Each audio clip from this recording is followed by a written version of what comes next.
Okey, inilah kaca NT70/2 yang ada ditulis di NT70/2 bermakna 70 liter air boleh muat di dalam tangki ini dan mempunyai 2 motor. Switch dia ada di bahagian sini. Okey, bila kita menggunakan mesin ni, kita boleh on satu motor. Lepas tu kalau dah pakai lama, boleh merehatkan motor yang ini dan kita boleh on motor yang seterusnya.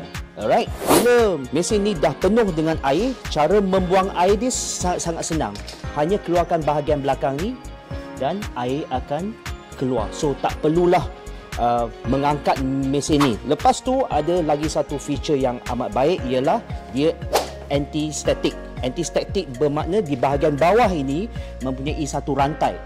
Ni rantai inilah yang akan mengeluarkan electric static daripada tong ini.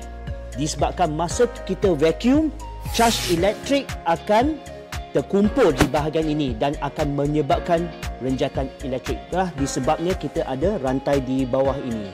Okey, so memang senang digunakan dan mempunyai hose yang amat panjang. Jadi datanglah ke GST Hardware untuk membeli vacuum ini.